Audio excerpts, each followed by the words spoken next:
लोकशाहीर अण्णाभाऊ साठे यांची जयंती सारसबाग येथील त्यांच्या पुतळ्यास मान्यवरांच्या हस्ते पुष्पहार अर्पण करून साजरी करण्यात आली। यावेळी आमदार माधुरी मिसाळ, नगरसेविका कविता वैरागे, भाजप उपाध्यक्ष डॉक्टर भरत वैरागे, दिलीप काळोखे, विश्वास ननावरे, संतोष कांबळे, मातंग समाजाचे नेते दिलीप कांबळे, संदीप खर्डेकर, भारिप बहुजन महासंघाच्या ॲडव्होकेट वैशाली चांदणे, गणेश जाधव आदी मान्यवर उपस्थित होते। यावेळी बोलताना मातक समाजाचे नेते दिलीप कांबळे म्हणाले, महाराष्ट्रातल्या गोरगरीब, अशिक्षित, दलित समाजामध्ये परिवर्तनाचे काम इथपासून ते संयुक्त महाराष्ट्र चळवळीमध्ये मोलाचे काम अण्णाभाऊ साठे यांनी केले आहे। देशभक्तीची क्रांती ज्योत त्यांनी पेटवली। समाजाचा उत्कर्ष व्हावा यासाठी आम्ही नेहमी प्रयत्न करीत असतो, पण आतापर्यंत काँग्रेसने फक्त आश्वासने दिली, समाजाकडून पैसा उकळला, कोटी कोटी रुपयांचा भ्रष्टाचार त्यांनी केला। पण आज भाजपच्या मदतीने लोकशाहीर साठे यांचे स्मारक उभे केले आणि त्यांच्या कुटुंबियांना 5 लाख रुपयांची मदत केली।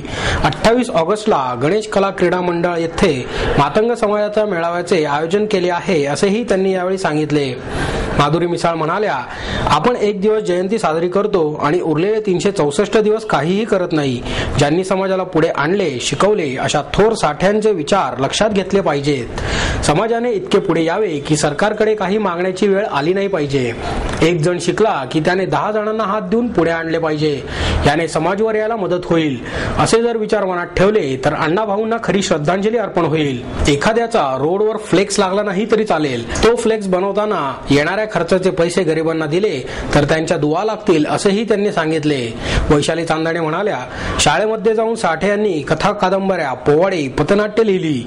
जो दलित आहे, शोषित आहे, पीडित आहे, अशा सर्वांच्या वेदना अण्णाभाऊंनी अनुभवल्या आणि त्या अनुभवातूनच त्यांनी त्यांच्या लेखणीतून लिहिल्या। आम्ही भारिप बहुजन संघाच्या वतीने अण्णाभाऊ साठे यांच्या जयंतीनिमित्त मेघडंबरीकरण झालेच पाहिजे असे ठणकावून सांगितले आणि जर असे झाले नाही तर आम्ही तीव्र आंदोलन करू असे महापालिका आयुक्तांना सांगितले। म्हणून आज याचे उद्घाटन होत आहे। यात भारिप बहुजन महासंघाचा खूप मोठा वाटा आहे। त्यांनी कथा, कादंबऱ्या, पोवाडे, पथनाट्य लिहिली। जो दलित आहे, शोषित आहे, पीडित आहे, अत्याचाराने ग्रासलेला आहे, अशा सर्वांच्या व्यथा, वेदना अण्णाभाऊने ज्या अनुभवल्या आणि त्या अनुभवातून त्यांनी आपल्या लेखणीतून त्या ठिकाणी प्रकट केल्या।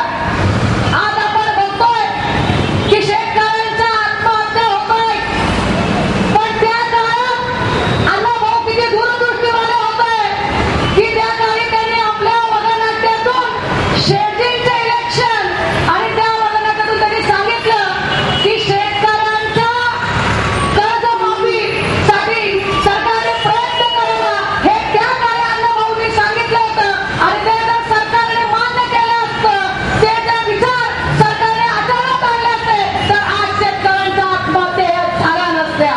हा सगळा सोहळा पार पडत असतानाच बाजूला सत्यमेव आबा प्रतिष्ठानच्या वतीने महापालिकेचा निषेध करण्यात आला। यावेळी बोलताना संस्थापक अण्णा लोंढे म्हणाले, लोकशाहीर अण्णाभाऊ साठे यांच्या स्मारकाकडे झालेले दुर्लक्ष, तसेच जुलै 2004 पासून ऑगस्ट 2011 पर्यंत 7 वर्षे पूर्ण होऊनही स्मारकाचे बांधकाम महापालिकेने पूर्ण न केल्याने आम्ही पालिकेचा निषेध करीत आहोत, असेही त्यांनी यावेळी सांगितले। मी अण्णा गौतम लोंढे, सत्यमेव आबा प्रतिष्ठानचा अध्यक्ष आहे। आज 1 तारीख आहे, अण्णाभाऊ साठे यांची जयंती आहे। मागासवर्गीय समाज हा झोपलेला आहे।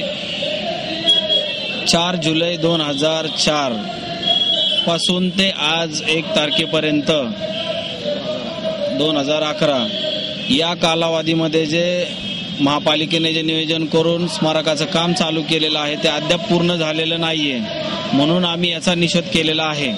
आणि पूर्ण मागासवर्गीय समाजापर्यंत ज्या महामंडळाकडून लोन वगैरे येतात, अण्णाभाऊ साठेंच्या नावावर निधीही येतो, अण्णाभाऊ साठेंच्या नावावर निधी एवढा येतो की तो पूर्ण महाराष्ट्रापर्यंत पण पोचत नाही, म्हणूनच त्यांच्या स्मारकापर्यंत 7 वर्ष पैसाही पोचलेला नाहीये। माझं नाव इम्रान घोडके, मी सत्यमेव आबा प्रतिष्ठानचा एक सभासद आहे। हा निषेध नोंदवण्यामागे एकच उद्देश आहे की समाजाच्या प्रत्येक नागरिकांपर्यंत ही बाब पोचली पाहिजे।